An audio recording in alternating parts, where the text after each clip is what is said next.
Astra Pimentel Nai. Mayong hapon, ma'am. Mahayong hapon, Paul. Kisay mga Bisaya din eh. Daghan. Mahayong hapon. Huwag magbati po ko sa atong mga kaigsuunan sa Mindanao. Mahayong hapon sa mga taga-Bukidnon. Mahayag haaldaw sa mga Muslim natin mga kapatid. Assalamualaikum. Magandang hapon. Magandang hapon. Ako po si Astra Pimentel. Sino nakatanggap ng ganito? Ayan. Sa kabila ay ang ating 10 senador na sinusuportahan at ang ABP party list na isa sa mga party list na dinadala ng Team Duterte. Isa lang po yung binoboto sa party list ha. Huwag mag-shade ng marami. Pero bakit po ako nandito ngayong hapon? Kasi nais kong ibigay ang aking pagsunudo at ang aking pagsuporta kay Pastor Apollo Kibuloy. Sigurado na bang mananalo si Pastor Kibuloy? Sigurado. Paano ba natin ikinakampanya si Pastor Apollo Kibuloy? Si Pastor Apollo Kibuloy ay isang mabuting kaibigan ko po. In fact, yung nakikita niyong mga yung mga standee niya, ako po yung nagregalo sa kanya ng barong. Pero bakit ko naging kaibigan at bakit ko hinahangaan si Pastor Kibuloy? Dahil si Pastor Kibuloy ay totoong tao at walang kasinungalingan. Nung una ko pong nakita si Pastor Apollo Kibuloy, way back, matagal na kasi sikat na sikat yan siya sa Mindanao dahil sa kanyang simbahan. Kahit nung maliit pa ako, narinig ko na yung kanyang pangalan. Pero naging kaibigan ko siya simula ng 2021. Noong 2021 po, nakinig siya sa aking mga adhikain dahil tumakbo po akong senador noong 2022. Nautusan po ako nila ng PDP Laban tumakbo. Oo. Pero ngayon po ay tumatakbo ako sa party list. Alam nyo, ang paratang nila, alam nyo yung 10 na yung kandidato, yung 10 kandidato ng PDP Laban. Walang maibatong putik sa lahat sa kanila. Ang binabato lang naman nila ay si Pastor Kibuloy. Ang sabi nila, rapist daw. Totoo ba ito o hindi? Meron bang rapist na kinakasuhan 5 taon pagkalipas ng pagka-rape? Wala man lang blatter sa polis na na-rape. Pangalawa, meron bang na rapist na ang ginagawa ng pamahalaan ay kinukuha at pinifreeze ang lahat ng assets? Meron bang rapist na ang gagawin sa kanya ay isasarado ang SMNI? Isa lang po ang klarong mensahe dito. Si Pastor Apollo Kibuloy ay ginigipit dahil binigyan niya ng plataforma si Pangulong Duterte upang magsalita ng katotohanan. Dahil ang pamahalaan natin ngayon ay ayaw sa katotohanan. Dahil ang gusto nila ay budol. O, di ba? Kaya tayo ay nandito lahat dahil hindi na tayo magpapabudol. Ang party list system sa Pilipinas ay sa Kongreso ang upo. Ang utos sa kanila ay gumawa ng batas. Pero ano ba ang nangyayari ngayon sa Kongreso? Kilala niyo ba lahat ng mga pumirma sa impeachment ni Bibi Sara? Yes, kilala. Huwag na natin iboto muli yung mga yon. Hindi mali ang impeachment dahil nasa Pero mali ang i-impeach si VP Sara sa kadahilanang nagnakaw daw siya sa confidential funds.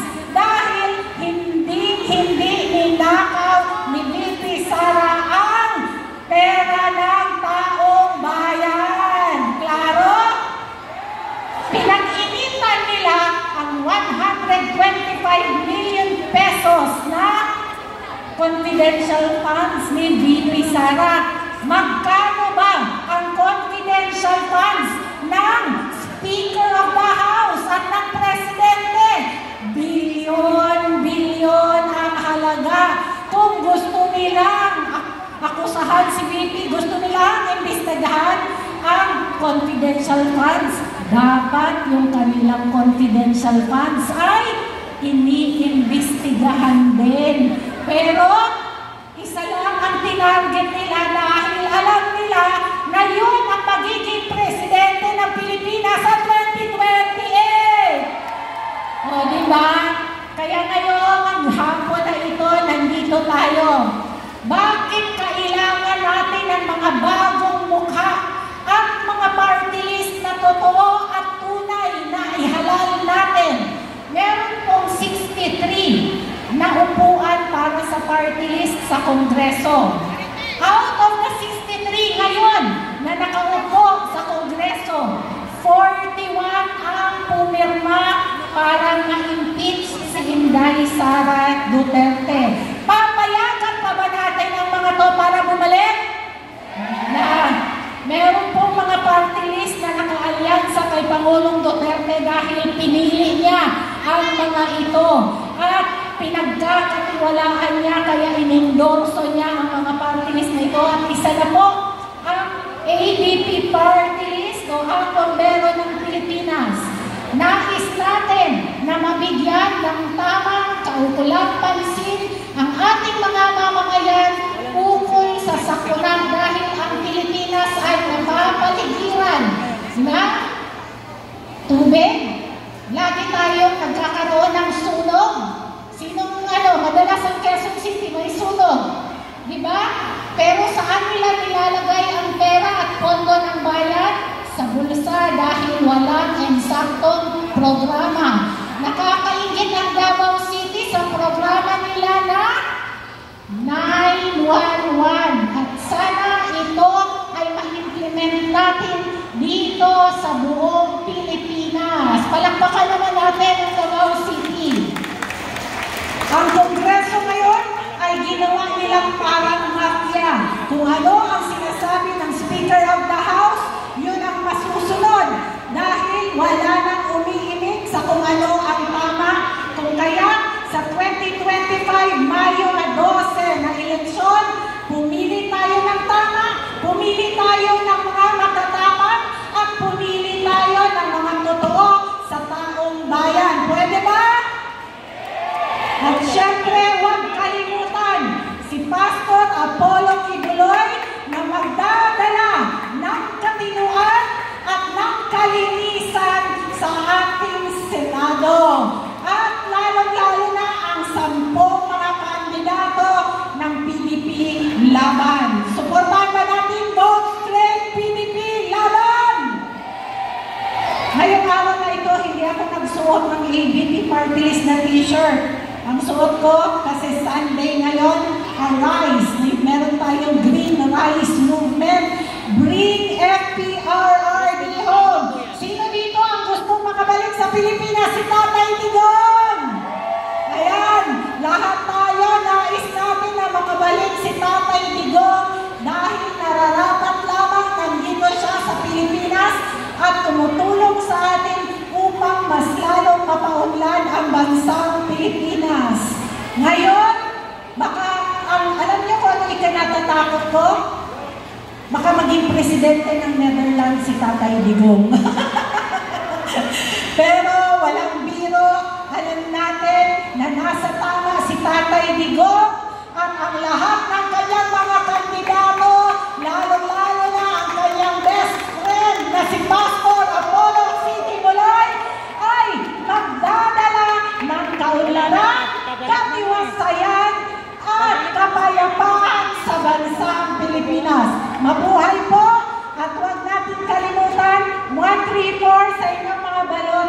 ADP Party List. Maraming salamat, Ms. Astra Nay Pimentel, ang first nominee ng ang Bumbero ng Pilipinas Party List. At ang huling magsasalita ngayong gabi, mga kababayan, ay walang iba kundi ang representative ng ang tinig ng Senior Party List, walang iba kundi si Pastor Brent Palabrica.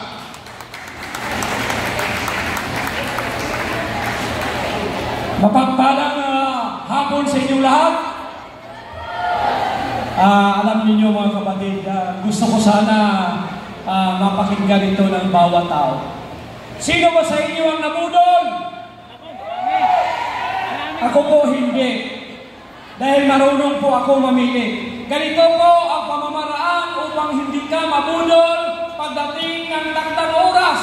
Kailangan ang bawat isa ay mamili ng kandidato at ikaw ay marunong pumili ng pagpili na nakadiyos na pamamaraan. Dahil wala kang pagsisihan. Sa mga magulang, sa mga senior citizen, narito po ako sa tinig ng senior citizen na kung saan iparating sa inyo na ang bawat isa walang kabuluhan ang lahat ng ito kung wala ang taong bayan. Kayo po ang kailangan namin. At unang-una, tandaan po ninyo ito, ang aming suporta ay para kay Pastor Apollo C. Kibuloy, number 53 sa Maluta. Ang tinig ng senior citizen, 97 sa Maluta. Sayang kapag wala si Pastor Apollo Kibuloy. Pastor Apollo Kibuloy, hindi ako papayag na manalo lamang siya. Dapat kapag siya ang mananalo ay maging Senate President ng bansang Pilipinas. Makapangyarihan ang Senate President. Kaya niya ipahinto yung mga upos-upos sa Malacanang. Pero kung matuwid, matino, makadiyos at makatao, kagaya ni Pastor Apollo Kibuloy, ang ating iboto sa Senado, tiyak na may pagpapala ang bansang Pilipinas. Kailangan ang lahat na kumakausap sa akin ang party list, kapag hindi sumuporta kay Pastor Apollo Kibuloy, iniiwanan ko. Dahil si Pastor Apollo Kibuloy ay mayroon ng mga ebidensya. Maraming natulungan. Hindi lamang sa KOGC, kundi sa buong mundo, sa bawat sulok ng Pilipinas. Pastor Apollo Kibuloy, number 53 sa Maluta, kailangan tulong-tulungan ang bawat isa na siya ang ibubuto at kausapin natin ang Team Duterte na si Pastor Apollo Kibuloy ay karapat-dapat na maging Senate President. Bakit po? Kapag umayaw si Bibi Sara, walang iba na pwedeng magpresidente sa bansang Pilipinas, Pastor Apollo Kibuloy. Walang iba.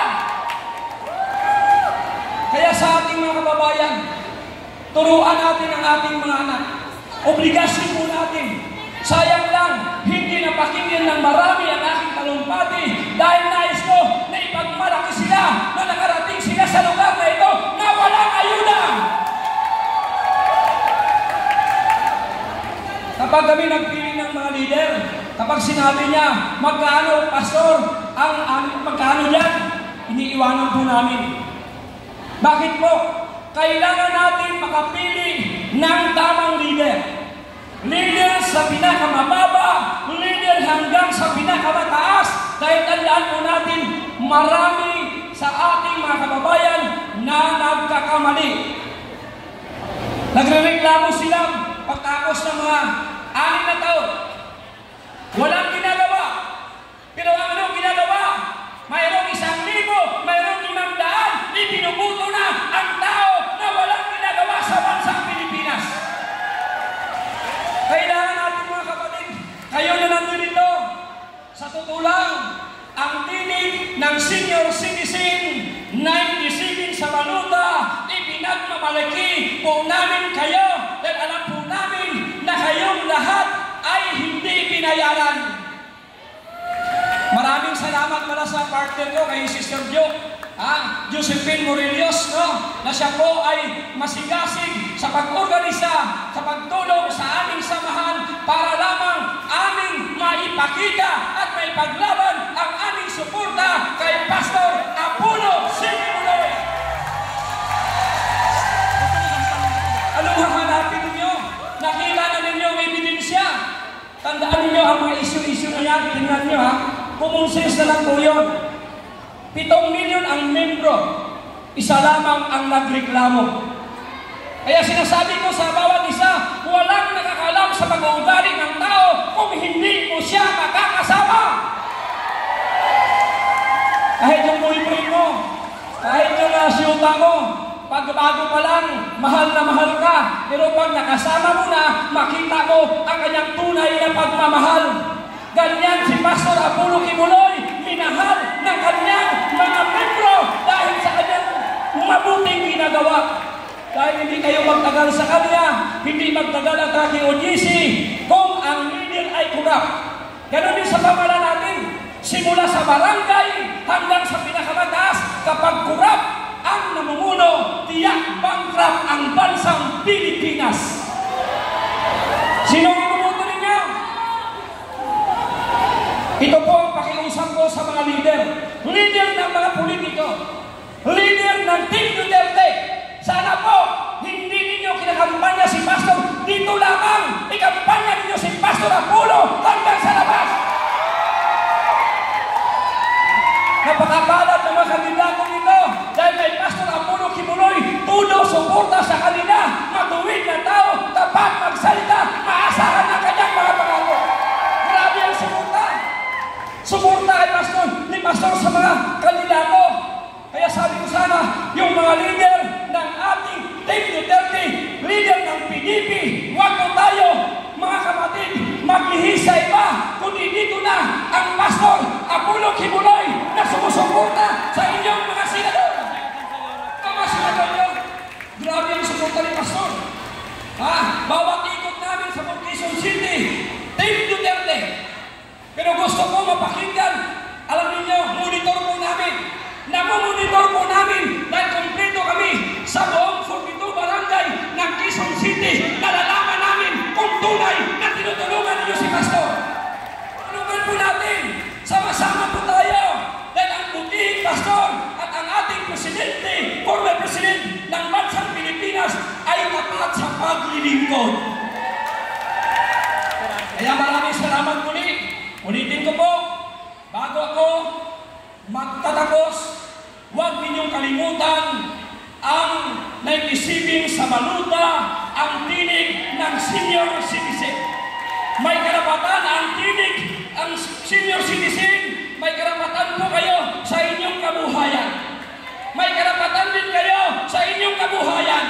Pero kapag nagkamali kayo sa pagpili ng kandidato, ang karapatang iyan ay mabaliwala. Kaya ito po makapangyarihan ng ating kamay. Pagdating ng halalan, sama-sama tayo, ating mga anak, mga apo, mga senior citizen sa pamumuno ni Bishop Hermie Matuluna. Palakpakan po natin yun ang mga senior. Hallelujah! Purihin po natin ating Panginoon. Salamat sa Diyos at mapagpalang gabi sa inyong lahat. Maraming salamat, Pastor. Palapit ka ng tinig ng Senior Citizen Party List. At bago po tayo magtapos, patiin po natin ang ating mga kababayan na nakikisa sa atin dito sa Barangay Hume Village, Quezon City. Nationwide. Atin pong patiin ang ating mga kababayan na nandyan sa Bahada,